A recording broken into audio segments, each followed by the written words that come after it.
তো নিরাপত্তার ব্যবস্থা নিয়েছে। আইন শৃঙ্খলা রক্ষায় যে সমস্ত বাহিনী মাঠে কর্মরত আছে সব বাহিনী পর্যাপ্ত মতো তাদের যে ফোর্স সেটা পর্যাপ্ত মোতায়েন করেছে। নিরাপত্তা নিয়ে কোনো আশঙ্কা আমি করতেছি না এবং ইনশাল্লাহ যে জুলাইয়ের প্রথম থেকে এই পর্যন্ত এই যে উৎসবগুলি চলতেছে মাসব্যাপী সেই উৎসবের প্রত্যেকটা ইভেন্টই আমরা সাকসেসফুলি কমপ্লিট করতে পারছি। ইনশাল্লাহ আজকের প্রোগ্রামও খুব সুন্দরভাবে সুষ্ঠুভাবে হবে।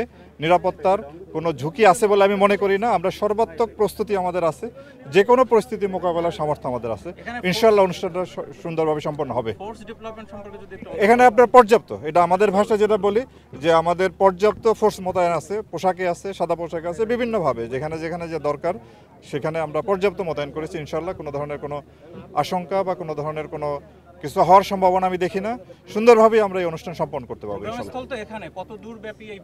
এটা আপনার আজকে পুরো ঢাকা শহর জুড়ে আমাদের নিরাপত্তা ব্যবস্থা আছে। এই প্রোগ্রামের জন্য তো বিশেষভাবে আছি, এর বাইরে আমাদের ঢাকার সমস্ত ঢাকা শহর এবং দেশব্যাপী সারা দেশব্যাপী আমরা নিরাপত্তামূলক ব্যবস্থা গ্রহণ করেছি। ধন্যবাদ।